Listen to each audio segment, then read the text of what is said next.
This is Mario Kart World's Rainbow Road, and I want you to look at this and ask yourself, what makes this Rainbow Road so iconic? Do you think it's all the rage of all the times you've fallen off of Rainbow Road, or even maybe it's the track design that you've seen, and maybe it's even just the things that make Rainbow Road look so pretty? Most of you would probably say one or all of those things, right? But I'm here to tell you that you're wrong. But to understand why you're wrong, I need to explain nearly 3 decades of Rainbow Road history, viewing each track on a micro and macro level, and observing their quirks and different personalities so that we can understand what makes each and every single one of these Rainbow Roads truly iconic. Also, if you want to be truly iconic, I think you should subscribe and maybe leave a comment down below about what you think the most iconic Rainbow Road is.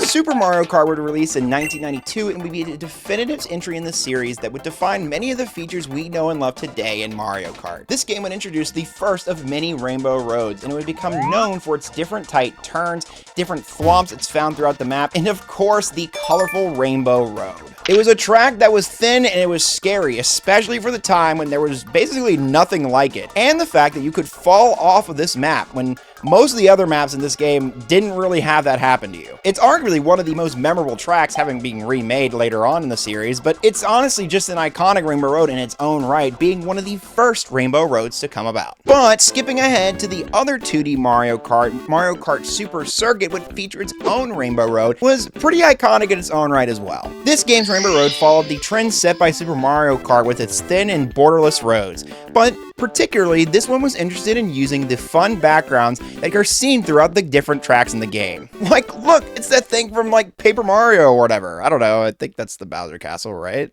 Someone correct me in the comments. Additionally, this game was notorious for its amazing shortcuts that were just built into the map, either intentionally or unintentionally. And of course, this created a massive speedrunning scene around Mario Kart Super Circuit, which was just kind of iconic in its own right. The design of this track just feels like it rewards you for exploring and exploiting all of its different shortcuts and jump features found throughout the game, and especially in this track. Like, it feels so good when you can pull something off like this that you see in the background, like this footage scene right here from insert YouTuber title thing right here. But even the speedrunning stuff aside, this Rainbow Road would be a definitive entry and would define Rainbow Roads for generations to come. That, of course, was until we entered the 3D era. Welcome to Mario Kart! In 1997, Mario Kart 64 released for the Nintendo 64, having Mario and his friends jumping into the third dimension with their racing skills. At the time of its release, it would become critically acclaimed, and it would be one of the go-to couch multiplayer games for those silly little elder millennial generation. But historical facts aside, this would be one of the first Rainbow Roads that I personally played, and it would be in stark contrast to both of the Rainbow Roads found in the 2D era of Mario Kart. And what makes this Rainbow Road especially iconic is it's just really weird. First, you can't fall off on this map, which I don't think any Rainbow Road has done that since this one. The only way you can fall off, to my knowledge, is if you get hit by an item by another player and you flip up in the air far enough, or you get hit by one of the weird wandering chain chomps that are going in the opposite direction of the track. I mean, don't get me wrong though, for the looks of the time, this track looks really beautiful, and I really love like the neon light symbols that are found throughout the whole course. Especially the Boo one. Look at the Boo. Like, come on, this is so cute. I want Boo to have a tiny face again. I think he was cuter then. But even after all of those things about this Rainbow Road, the thing that probably makes it the most iconic and the most memorable is that it is so long. To complete one lap on this track, it takes about double the amount of time it takes to complete one lap on most other tracks in Mario Kart 64, which, if you do the math, becomes almost triple the amount of time that you have to do to complete this course. It's fun, but holy hell, when you're doing 4-player co-op and it's you are the only 4 players on this map, it gets kind of boring. But I think that's what makes it iconic and just weird and fun, you know? And because of that, it's become one of the most infamous Rainbow Roads in the entire series. I mean, I truly don't know how much more brutal you can make a Rainbow Road other than this one, right? Oh, it's gonna do the GameCube logo again, isn't it? Now, Mario Kart Double Dash, released in 2003, feels like the melee of the Mario Kart scene. Not only because it was just released on GameCube, but because I feel like you either love or hate this Mario Kart game. I, of course, absolutely love Double Dash. It is one of my favorite Mario Karts of the entire series, and I just love all the mechanics and movement and how this game functions, especially with the two-person mechanic. But one of the things I love the most from this game is the Rainbow Road, which I feel is just severely underappreciated. And driving on this Rainbow Road is not for the faint of heart, demanding a lot of skill and precise driving through different drops, narrow roads, and turns throughout this entire map. And of course, there are many things about this Rainbow Road that make it truly iconic, but I wanted to just list a couple. One area I would like to highlight is this stretch of road right here. And here is probably the most narrow section of road with small turns, and when you play this on 150cc, it's probably one of the most perilous portions of this map, almost akin to the bridge in Donkey Kong Mountain. But the piece de resistance that makes this section super special and iconic is the stars that will randomly fall into the map throughout the time that you play, either solidifying your place in first place or helping you edge out that lead against your opponents before you enter the cannon section of this map. Another section I want to talk about is this double backing turn right here, which I haven't really seen replicated in any Mario Kart game since. This turn can be found at the beginning of the map, and it almost sets the pace for the lap and also the entire race. It features two extremely tight turns that are very punishing if you use a shell or fireball or really any item at the precise moment. You see, the most detrimental part of each of these turns is the fact that as you go into them, there are railings on either side of you, giving you a sense of security. But as you make the first turn, you lose the railing in the spot that you probably would want to need it the most, making you failing that turn even more detrimental, or even just being hit by an item and getting omega punished. And to top it off, not only do you have to do it once, but you have to deal with the exact same scenario a second time heading around the bend. And even as cool as that is, it's still not the most iconic thing about this Rainbow Road. You see, Double Dash was also a Mario Kart game that would try to go above and beyond with the different details using the power of the Nintendo GameCube. And despite all of the tiny little details found in almost every single map throughout this game, and even in this Rainbow Road in general, the coolest thing by far has to be this.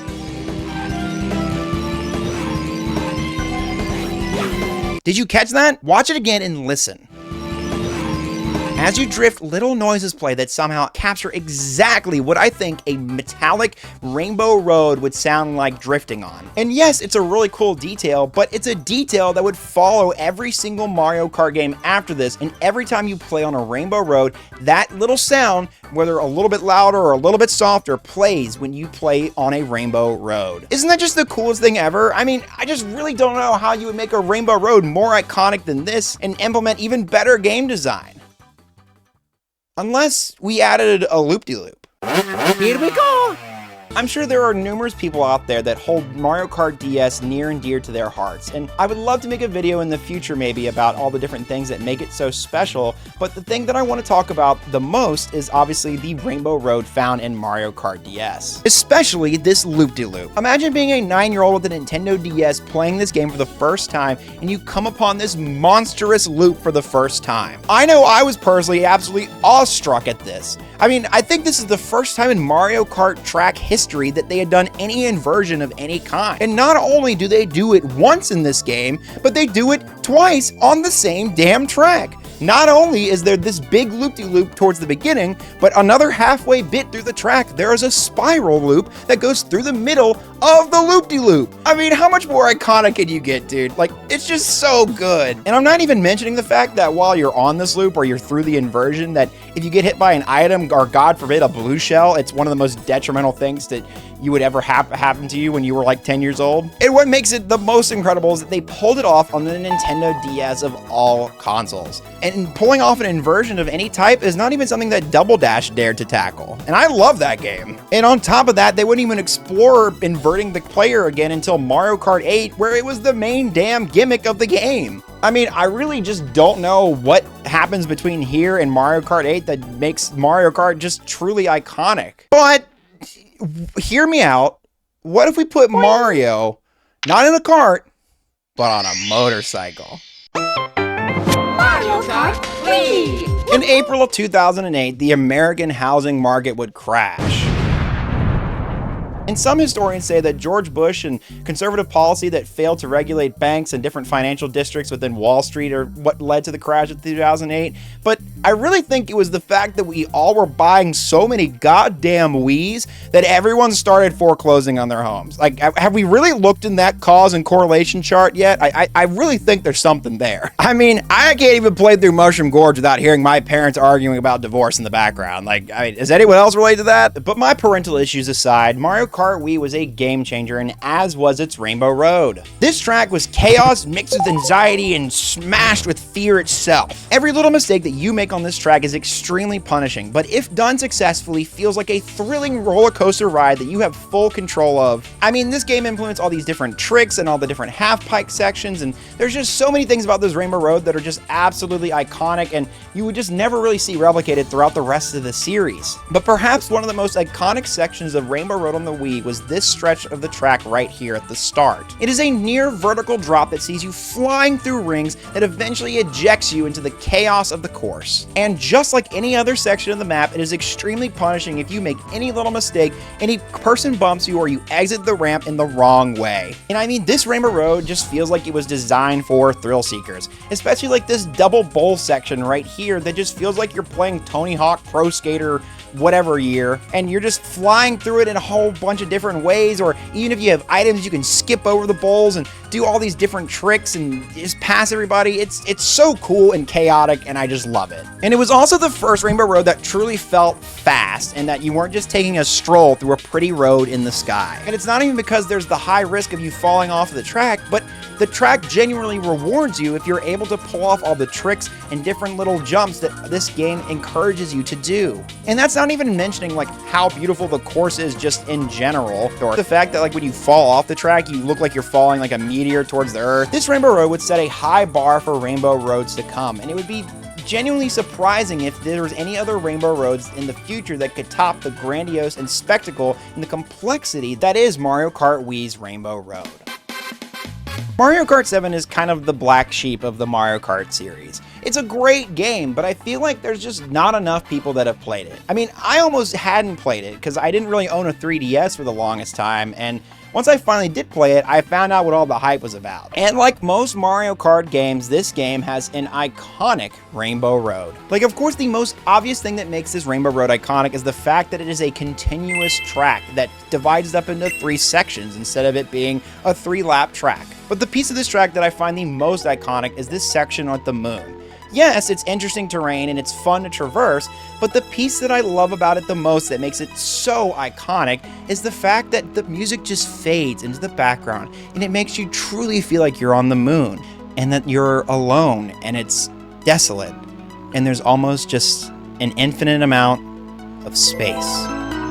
Space has been the obvious location of almost every single Rainbow Road map in the series, but Mario Kart 8 takes this theme to a whole nother level.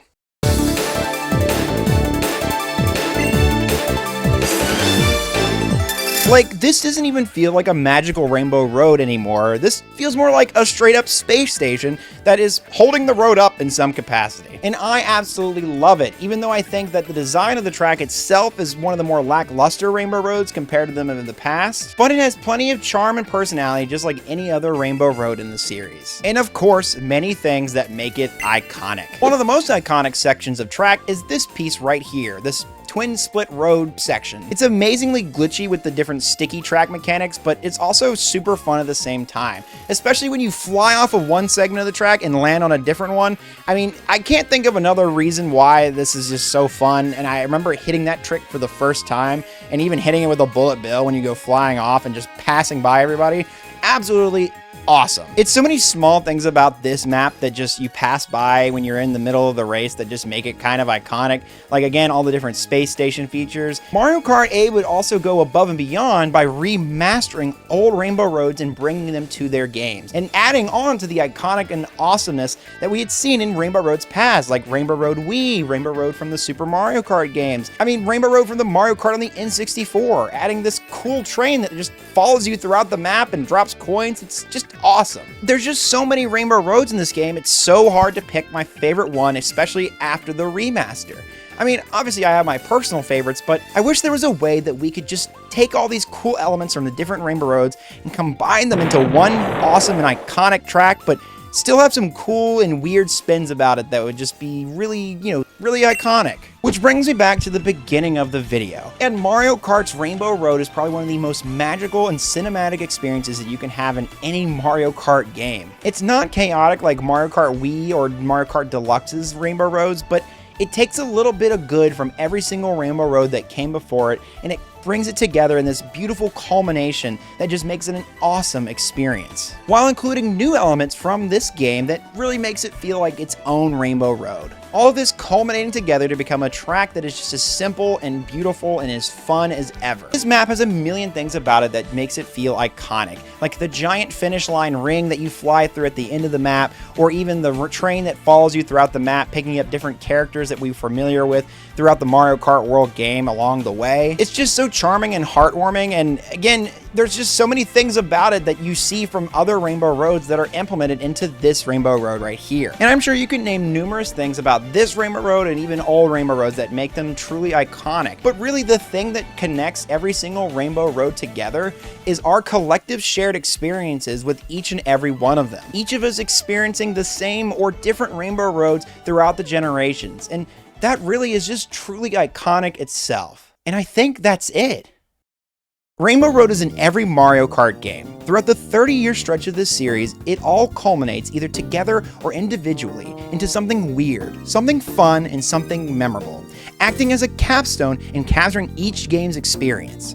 Double Dash, DS, Nintendo Wii, no matter which it is, they are all representative of the quintessential Mario Kart experience. The nostalgia that ties you to after-school daycare playing Mario Kart DS through your DS download play with your different friends, and the memories of Mario Kart Double Dash for the first time with your mom, and the fact that she didn't really get it at first, but regardless, she played with you because she loved you, and then she grew to love the game, and the way that it was connecting you with her.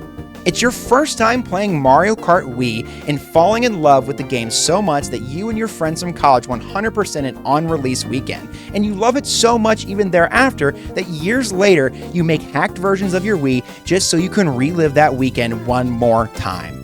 Rainbow Road isn't iconic because it is the hardest track or the prettiest or the most exciting or even the best designed. It is iconic because all of those things culminate together and represent the end to a wonderful game that has touched countless lives and created beautiful memories between all of us.